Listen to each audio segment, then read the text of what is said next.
Immigration. Immigration. Immigration.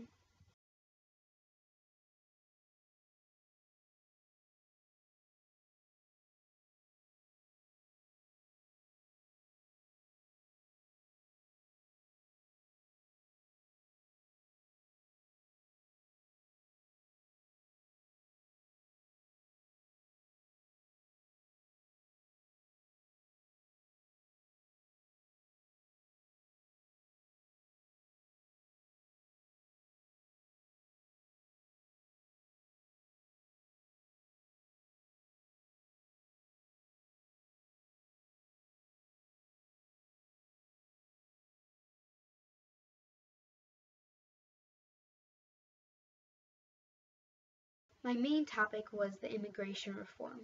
From there, I found statistics on the illegal immigration population, and then I found articles from the point of view of a Mexican president and from the point of view of the immigrants, and also I found videos from the point of view of the Senator and President Barack Obama. Issue that I think is important to our economic future, to our cultural future, to our standing in the world, and to our safety and security. And that's the issue of. Initially, I thought that all illegal immigrants should be arrested and deported so they wouldn't take the jobs from hardworking citizens in America. During this last year, the Senate has passed a strong bipartisan bill to secure our borders and enact the immigration reform. However, the House has failed to do anything else about it, so no more progress has been made. First, let me thank my colleague from Oregon, our new shining chairman of the Finance Committee, who's doing such a great job. And he's trying in his own inimitable, almost always successful way to weave together ideas of Democrats and Republicans to create a bipartisan solution. One of the articles I researched was from the perspective of Mexican President Enrique Nieto. He believes the deportation of Mexican migrants shows a lack of conscience from the U.S. and is indignant about the matter. Hold employers accountable for hiring illegal workers, grow our economy, and provide a chance for people currently here illegally to get right with the law and earn legal status. And during all that time, the House has failed to do anything, underline anything,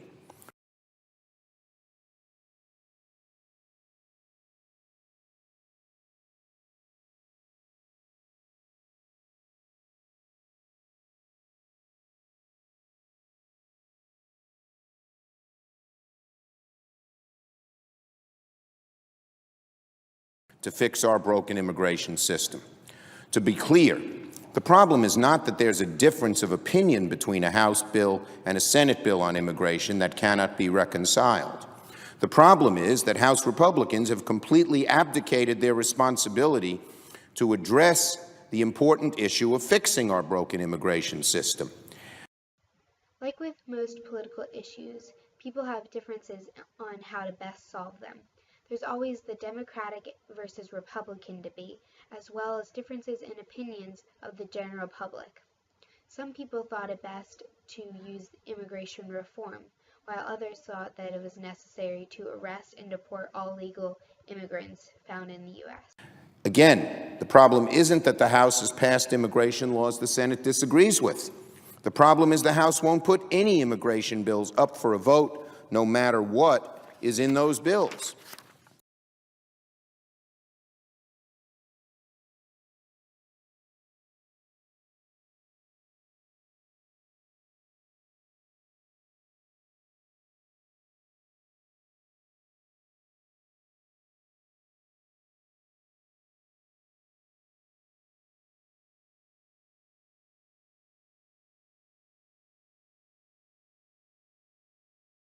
Clear, right now Steve King is winning.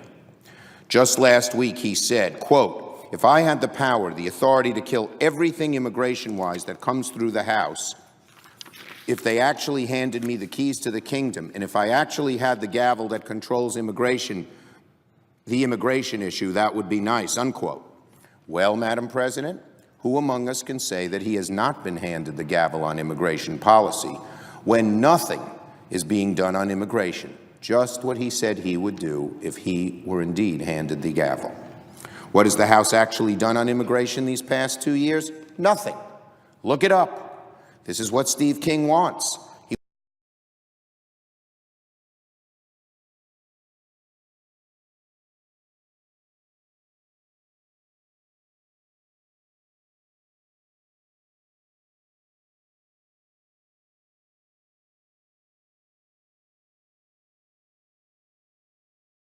He wants the House to do nothing. He is winning, and America is losing. And it's not just me who's frustrated with this inexplicable inaction. Just this week, Tom Donahue, president of the U.S. Chamber of Commerce, said, quote, "If Republicans don't do it, they shouldn't even bother to run a candidate in 2016. He added that, quote, "failure to act is not an option," unquote, and that, quote, "we're absolutely crazy if we don't take advantage of having passed an immigration bill out of the Senate." Over time, I realized that the immigration reform will be a better solution than to arrest and deport all illegal immigrants found, because it gives a chance for them to come out of hiding and become citizens themselves while making more money. Not only is this inaction damaging the Republican Party politically, it is also inflicting needless damage to our economy. Our GDP could be growing by over 3% by passing this bill, more than any Republican tax cut or Democratic spending proposal.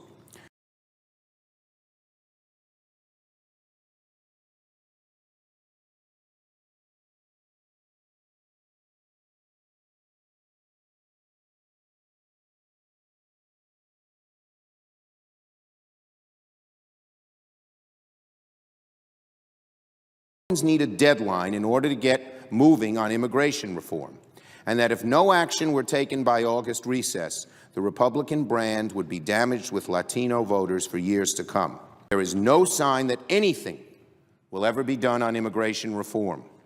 Even for the very small microscopic measure known as the Enlist Act that would let certain immigrant youth earn legal status by joining the military, the House has refused to consider this so far as part of the defense authorization bill. Republicans keep trying to place blame on the president, saying he can't be entrusted to enforce any laws. Republicans are currently doing nothing on immigration reform because they don't want to rock the boat, with primaries happening in Georgia, Pennsylvania, Kentucky, and Virginia, and other key states that occur between now and early June. But, Madam President, we can't keep having broken families living under a broken system forever without any idea of when Congress might act to finally provide badly needed reform. So today, I want to be clear what our window is for the House to pass immigration reform. It is the window between early June and the August recess. So today, I am saying that if Speaker Boehner, Leader Cantor, and other Republican leaders refuse to schedule a vote on immigration reform during this window, between early June and the August recess, it will not pass until 2017. Articles I found based on the opinions of immigrants, as well as Mexican President Enrique Nieto, were some biased articles that I found while doing my research. Improve the United States' economy. On the other hand, it will take away some of the jobs from current U.S. citizens. The immigration reform will greatly impact everyone in the United States. I'm here with some of the leaders of America's law enforcement agencies who recognize that fixing a broken immigration system isn't just the right thing to do, it's also the right thing to do for safety and security in communities all across America.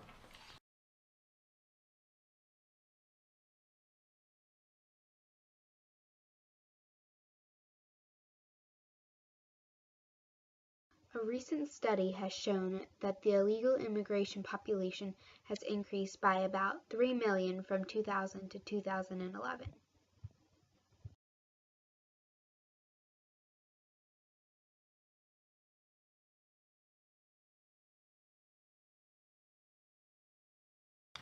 The immigration system that we have right now makes it harder, not easier, for law enforcement agencies to do their jobs.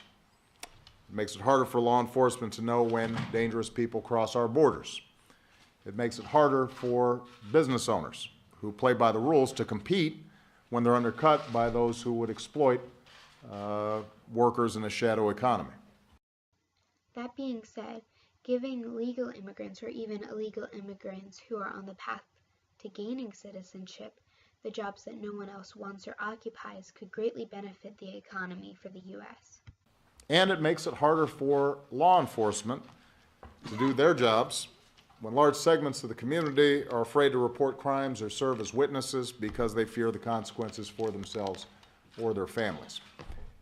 The system's not fair. It's not fair to workers. It's not fair to businesses who are trying to do the right thing. It's not fair to law enforcement agencies that are already stretched thin. Now, the good news is the Senate's already passed a bill with a wide bipartisan majority that would go a long way towards fixing a broken system. It would strengthen our borders. A majority of the general public, Democrats, Independents, and Republicans have stated that the best way to solve the illegal immigration problem is to secure borders and provide earned path to citizenship rather than deport and arrest them. That's been done over the last 5 years. We have put unprecedented resources at the borders. We take border enforcement seriously.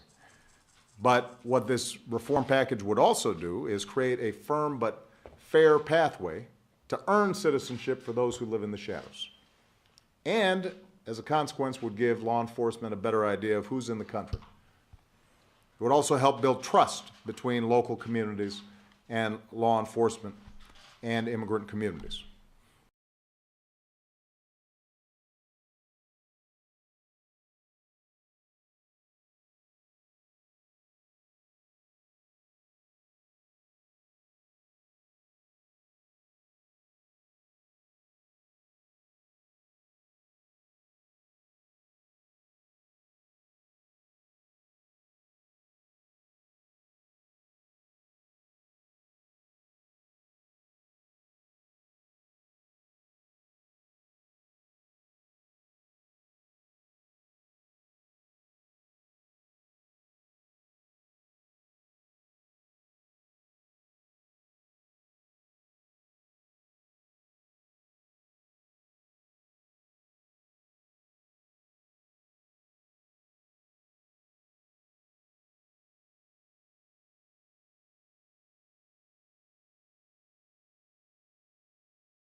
One conclusion I can draw after my year-long research is that the immigration reform is the best solution to this problem. It benefits the U.S. and the economy of the U.S., and it also benefits the immigrants themselves, giving them a second chance while also giving the U.S. a better chance at a better economy.